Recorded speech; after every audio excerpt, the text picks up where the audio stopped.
Bomb നിർമ്മാണത്തിനിടെ ഉണ്ടായ സ്ഫോടനത്തിൽ ഒരാൾ കൊല്ലപ്പെട്ട പാനൂരിൽ പോലീസ് ഇപ്പോൾ വ്യാപകമായ റെയ്ഡ് നടത്തുകയാണ്. ഇന്ന് പുലർച്ചെ 6 മണി മുതൽ പരിശോധന ആരംഭിച്ചു. കൊളവല്ലൂർ കൂത്തുപറമ്പ് മേഖലയിലും റെയ്ഡ് തുടരുന്നുവെന്നാണ് ഞങ്ങളുടെ കണ്ണൂർ ബ്യൂറോ റിപ്പോർട്ട് ചെയ്യുന്നത്. സജോ ദേവസ്യ തത്സമയം മോർണിംഗ് ഷോയിൽ. Good morning Sajo Devasya, raid ഇപ്പോഴും തുടരുന്നുവെന്നാണോ മനസ്സിലാക്കുന്നത്?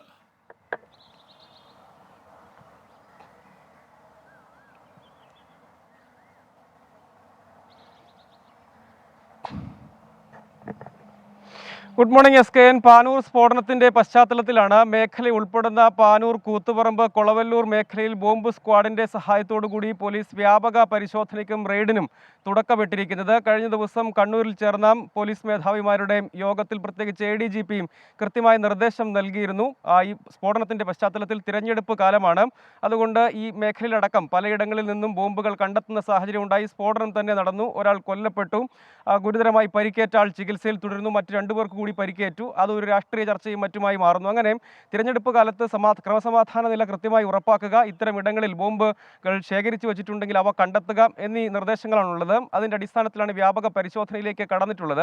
ഇക്കാര്യത്തിൽ വലിയ വിമർശനം ഉയർന്നിരുന്നു. ഈ സ്ഫോടനം നടന്നതിന് തൊട്ടു പിന്നാലെ തന്നെ വലിയ റെയ്ഡിലേക്കും പരിശോധനകളിലേക്കും പോകേണ്ടതായിരുന്നു. അതിൽ പക്ഷേ അത്രയും വേഗത്തിൽ ആ നടപടി ഉണ്ടായില്ല എന്ന വിമർശനമടക്കം പല കോണുകളിൽ നിന്നും ഉയർന്നിരുന്നു. നേരത്തെ പാനൂരിൽ നിന്ന് മാത്രം ഏതാണ്ട് 700 കിലോയിലധികം സ്ഫോടക വസ്തു ഒരാളുടെ വീട്ടിൽ നിന്ന് പിടികൂടുന്ന സാഹചര്യം ഉണ്ടായി. കണ്ണവത്ത് ബോംബ് കണ്ടെത്തുന്ന സാഹചര്യം ഉണ്ടായി. ഇത്തരം പശ്ചാത്തലമൊക്കെ നിലനിൽക്കുന്നുണ്ട്.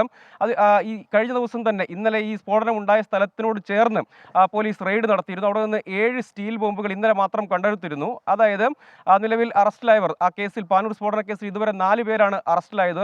4 പേർ ചികിത്സയിലുണ്ടായിരുന്നു, ഒരാൾ മരിച്ചു. ഇനി അവശേഷിക്കുന്ന 2 ആൾക്ക് കൂടിയും വേണ്ടി തിരച്ചിൽ തുടരുന്നുണ്ട്. അവർ ഒളിവിൽ തുടരുകയാണ്. അതിനിടെയാണ് സമീപത്തു നിന്ന് തന്നെ 7 ബോംബുകൾ കണ്ടെത്തിയത്. അവ നിർവീര്യമാക്കി. സ്വാഭാവികമായും മറ്റിടങ്ങളിലും സമാനമായി ബോംബുകൾ നിർമ്മിച്ച് ശേഖരിച്ചു വെച്ചിട്ടുണ്ടോ എന്നതടക്കം കണ്ടെത്തുന്നതിന് വേണ്ടിയുള്ള വ്യാപക പരിശോധനയിലേക്കാണ് കടന്നിട്ടുള്ളത്. കാരണം പാനൂരിൽ മാത്രം അതൊരു തിരഞ്ഞെടുപ്പ് കാലത്ത് തിരഞ്ഞെടുപ്പിനെ അട്ടിമറിക്കാനടക്കം ക്രമസമാധാന നില തകരാറിലാക്കുന്നതിന് വേണ്ടി ആസൂത്രിതമായ ശ്രമങ്ങളുണ്ട് എന്ന വ്യാപക രാഷ്ട്രീയ വിമർശനങ്ങൾ പല കോണുകളിൽ നിന്നും ഉയർന്നിരുന്നു. അതിന്റെ പശ്ചാത്തലത്തിൽ കൂടിയാണ്. ഒപ്പം ഇപ്പോൾ നടക്കുന്നത് പാനൂർ, കൊളവല്ലൂർ, കൂത്തുപറമ്പ് ഉൾപ്പെടുന്ന മേഖലയിലാണ്. ജില്ലയുടെ മറ്റിടങ്ങളിലേക്കും സംസ്ഥാന വ്യാപകമായ പരിശോധനയ്ക്ക് യഥാർത്ഥത്തിൽ ADGPയുടെ നിർദ്ദേശമുണ്ട്. ആ ഇടങ്ങളിലേക്കും പരിശോധന വ്യാപിപ്പിക്കും.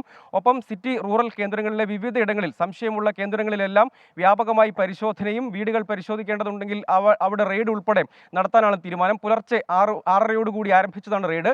ഇപ്പോഴും റെയ്ഡ് പുരോഗമിക്കുന്നുണ്ട്. SKN. സജോ ദേവസ്യ.